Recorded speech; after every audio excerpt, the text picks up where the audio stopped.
என் பெயர் சிவா. என் துணைத்தாயின் பெயர் அபிராமி, கல்லூரி விரிவுரையாளர். என் தந்தை பெயர் ஆனந்த், பொறியாளர். நாங்கள் சென்னையில் வசித்து வந்தோம்.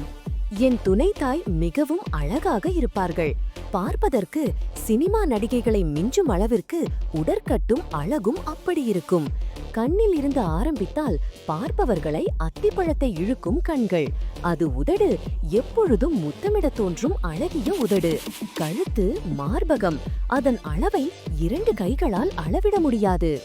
2 ஆண்கள் ஒன்றாக சேர்ந்தால் மட்டுமே ஒரு முறையை கொத்தாக பிடிக்க முடியும். அந்த அளவிற்கு நேர்த்தியான ஒரு முறை. இடுப்பு அழகாக சுருங்கி காணப்படும். அத்திப்பழம் எப்படி பார்த்தாலும் அதை அளவெடுக்க 3 நபர்கள் தேவைப்படும். அப்படி ஒரு உடற்கட்டு அவளுக்கு. தினமும் கல்லூரிக்கு சென்று வரும்போது பார்ப்பவர்கள் கண் அனைத்தும் அவள் மீதுதான் இருக்கும்.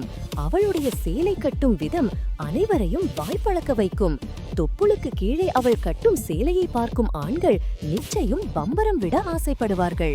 அந்த இடுப்பு மடிப்பை தினமும் பார்த்து வாய்ப்பு பிளக்காத ஆண்கள் இல்லை. அந்த அளவிற்கு ஆண்களை காம வெறியேற்றும் பெண்ணாக அவள் வலம் வருவாள். இதன் காரணமாகவே என் தந்தைக்கும் என் தாய்க்கும் அடிக்கடி சண்டை வருவது உண்டு. என் தாய்க்கு தினமும் காலையிலும் இரவிலும் படுக்கையில் சுகம் அனுபவிக்க வேண்டும். ஆனால் என் தந்தையோ அவரது வேலை பழுவின் காரணமாக அவருடன் சந்தோஷமாக இருக்க முடிவதில்லை. இதன் காரணமாக இருவருக்கும் தினமும் சண்டை நடக்கும். வீட்டில் என் துணைத்தாய் இருக்கும்போது எப்பொழுதும் காம வெறியேற்றும் உடைகளையே அணிவாள். வீட்டில் என்னுடைய உறவினர்கள் அல்லது என் தந்தையின் நண்பர்கள் யார் வந்தாலும் என் துணைத்தாயின் முலையழகு, தொடையழகு, பின்னழகு என அனைத்தையும் ரசிக்கலாம். இதன் காரணமாகவே என் வீட்டில் எப்பொழுதும் சண்டை நடக்கும். என் தந்தைக்கு இதெல்லாம் பிடிக்காது. நான் 7ஆம் வகுப்பு படித்துக் கொண்டிருந்த நேரம் அது. என் தந்தை முழுவதுமாக என் தாயை விட்டு பிரிந்து வேறு ஒரு பெண்ணை திருமணம் செய்து எங்கள் இருவரையும் அனாதையாக விட்டுவிட்டார். என் துணைத்தாய் அவரிடம் விவாகரத்து பெற்று சென்னையில் வந்து நாங்கள் குடியேறினோம். என் துணைத்தாய்க்கு இங்கே ஒரு கல்லூரியில் வேலை கிடைத்தது. நானும் இங்குள்ள பள்ளியில் 8ஆம் வகுப்பு கல்வியை தொடங்கினோம். எங்கள் வீடு ஒரு தனி வீடு. அருகில் அக்கம் பக்கத்தினர் யாரும் கிடையாது. என் தாய் ஒரு தனிமை விரும்பி அதனால் அப்படிப்பட்ட ஒரு வீட்டை புதிதாக வாங்கினாள். நாங்கள் இருவரும் சந்தோஷமாக வாழ்ந்து வந்தோம்.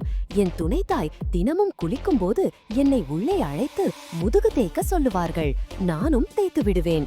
சில நேரம் காலுக்கும் சோப்பு போட்டு விட கூறுவார்கள். நானும் கால் தொடை வரைக்கும் சோப்பு போட்டு விடுவேன். சில நேரம் வயிற்றில் போட்டு விட கூறுவார்கள். நான் போட்டு விடுவேன்.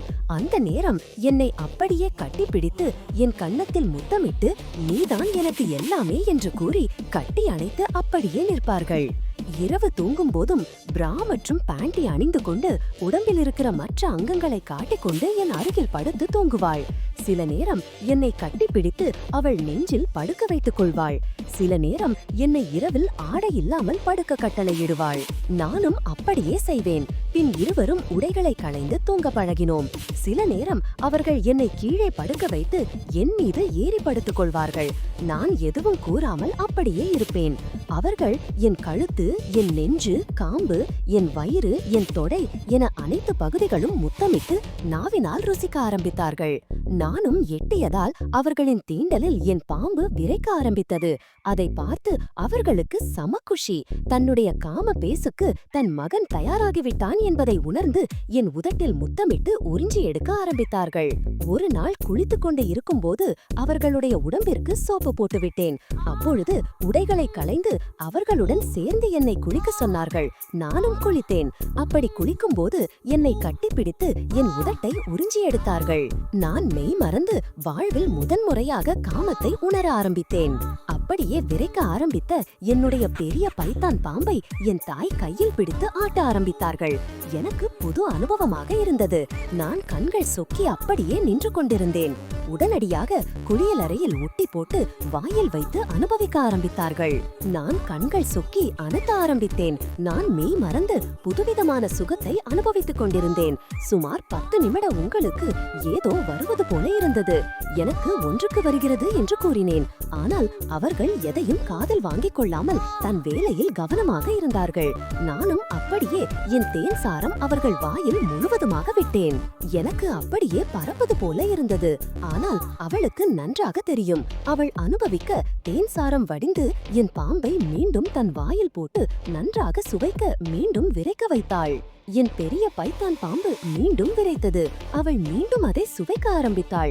இந்த முறை என் முட்டைகள் வாயில் போட்டு சுவைக்க என் பாம்பை கையால் ஆட்டி வித்தியாசமான முறையில் சுவைத்துக் கொண்டிருந்தாள். என்னை திரும்பி ருசிக்க சொல்லி நாக்கை விட்டு ருசிக்க ஆரம்பித்து என்னை துடிக்க வைத்தாள். நக்கும் போதே என் பாம்பை முன்னால் பிடித்து ஒரு கையால் அதை ஆட்டிக்கொண்டே நாக்கு போட்டுக் கொண்டிருந்தாள். நான் சொர்க்கத்தில் மிதந்து கொண்டிருந்தேன். எனக்கு தேன் வருவது போல இருந்தது. அவளிடம் ஏதோ மீண்டும் வருகிறது என்று கூறினேன். ஆனால் அவள் இந்த முறை அதை குடிக்காமல் குலுக்கி அப்படியே தன் முலையில் தெறிக்க விட்டாள். பின் அந்த வடிந்த தேன் அவள் அத்திப்பழத்தில் வைத்து தேய்த்தும் தொப்பளை தடவியும் அத்திப்பழத்தில் தடவியும் சுகமடைந்தாள். எனக்கு மயக்கம் வருவது போல் இருந்தது. அப்படியே என்னை அணைத்துக் கொண்டு கட்டிலில் வந்து போட்டாள். நான் எதுவும் பேசாமல் படுத்துக் கொண்டிருந்தேன். என்னை கட்டி அணைத்து வலிக்கிறதா என்று கேட்டால் நான் இல்லை என்று கூறினேன். அவள் என்னை அவள் மார்போடு அணைத்துக் கொண்டு அப்படியே படுக்க வைத்தாள். நானும் வாழ்வில் முதன்முறையாக கண்ணி கழிந்த சுகத்தில் அப்படியே தூங்க ஆரம்பித்தேன்.